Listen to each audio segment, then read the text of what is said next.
Hey crafty cuties, welcome back to Paper Terrace. If you're new, I am Jessica. So today I'm going to take you through my entire process for putting an order together that I am going to ship out.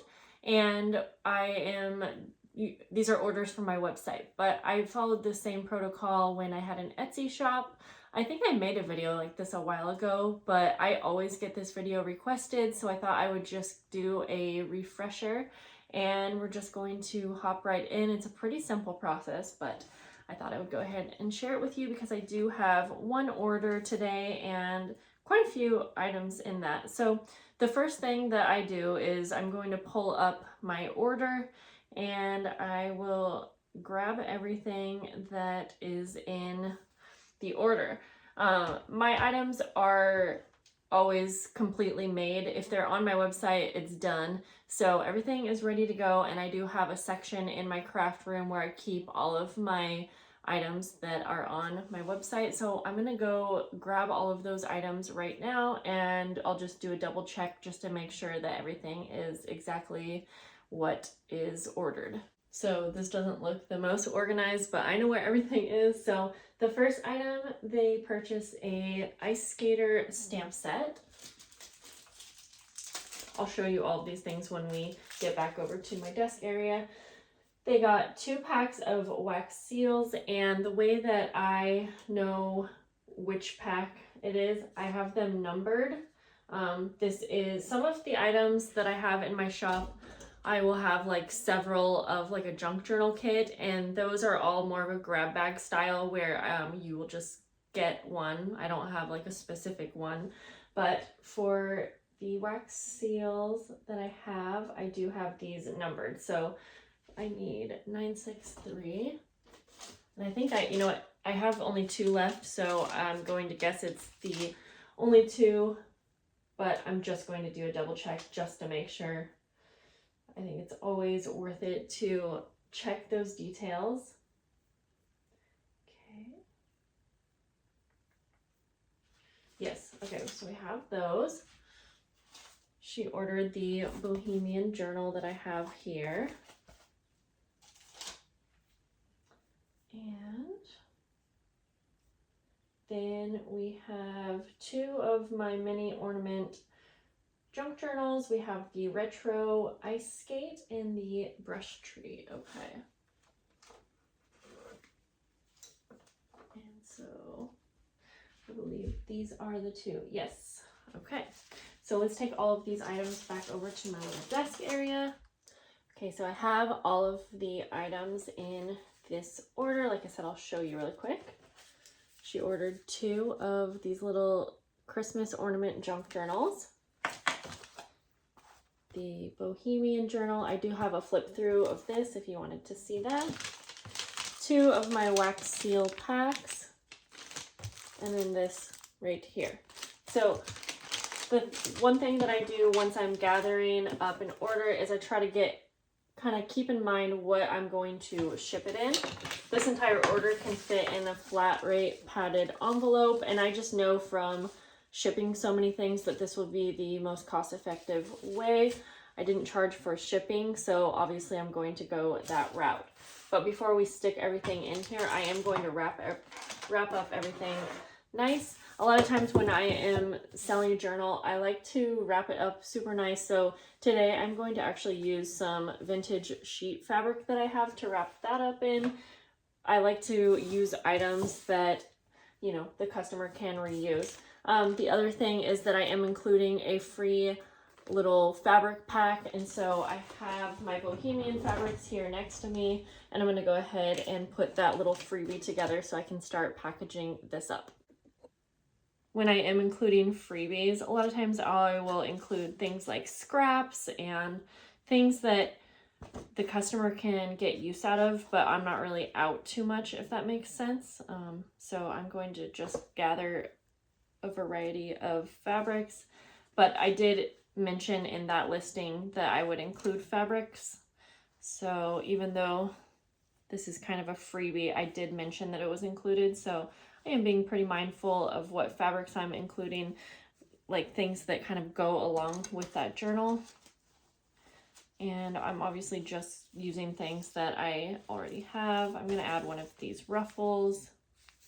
This was actually a part of a junk journal kit that I was gifted. So I'm going to add like a few fun little tassels and things as well. And then we can just package up this little freebie.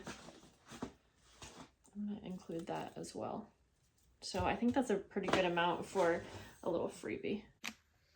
Okay, I stuffed this little bag of all of these items. I have a little junk journal kit to go along with it, and I'm just going to include this pretty little postcard because it's cute.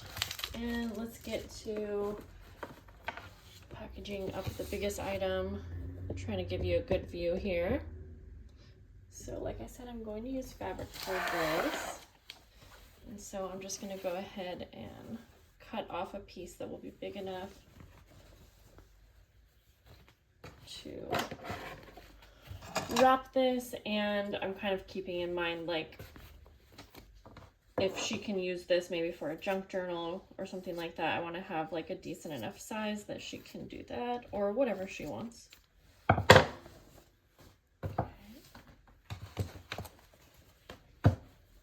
I don't always wrap these in fabric, but I do pretty often, I guess. And for this part, I'm really just going to kind of wrap it up. I know I just realized you couldn't see too well.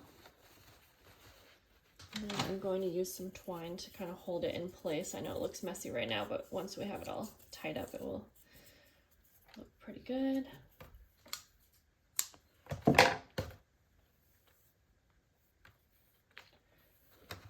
And as far as shipping goes, if you're curious about my shipping process, my website has a pretty easy way for me to purchase labels, but when I'm not using my website, I will use PayPal shipping, and it's honestly a pretty easy little system. You just add in, or you would put the address that you're shipping to and the dimensions and everything of the stuff that you're sending, and then you can figure out like what the best rate will be.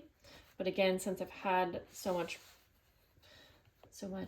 practice and whatnot, I kind of know just off the top of my head which items will ship best like a certain way, but I almost exclusively always use USPS. I find that to be the best and most cost efficient way to ship. Okay. That's gonna be okay. And then I'm going to just take my little junk journal kit with this pretty picture and slip that underneath. And then we'll just kind of start adding everything.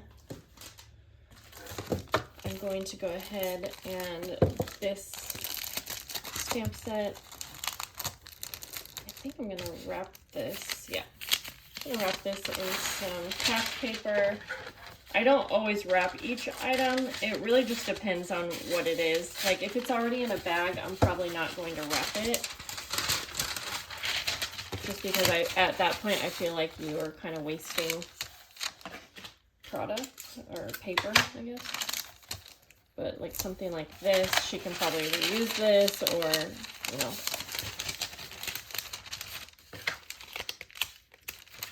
Okay.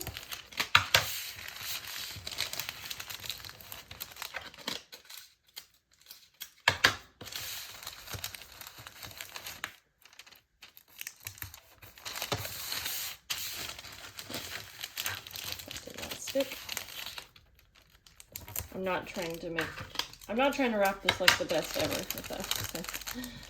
Because I think once it's all put together, it looks nice. Okay, like I said, these two bags are already in their own little bag. So I think for that part, I'm going to grab let's see, Silo bag, just for this so that nothing falls out of these bags. And so I'm just going to put both of them in here like that.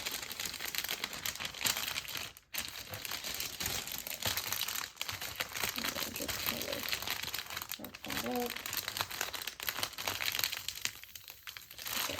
there.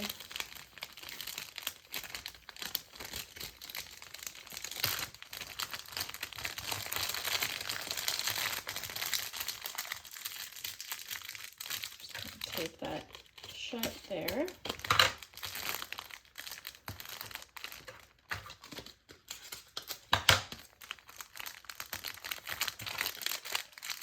Okay, so we have that, we have the journal ready, and then the last two things are these little journals. And for that, I'm just going to grab, going to nicely stack those just so these stay protected since they do have that metal. I'm going to go ahead and place them right inside a little craft bag.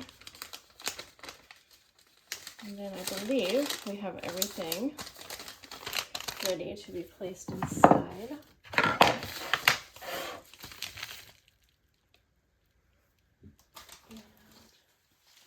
So there we go. And then this part, I have to get strategic about how I'm placing it in here since we do have quite a lot. I am making sure that nothing's too squished or anything like that. But that is basically my process. And then from here, I'm going to go ahead and obviously print my shipping label. And then I can get this out today. She ordered this yesterday, so I do always try to get my things out rather quick, within a day or two. So that's everything, guys. I hope that this was helpful to you, and I'll see you in the next video. Bye, guys.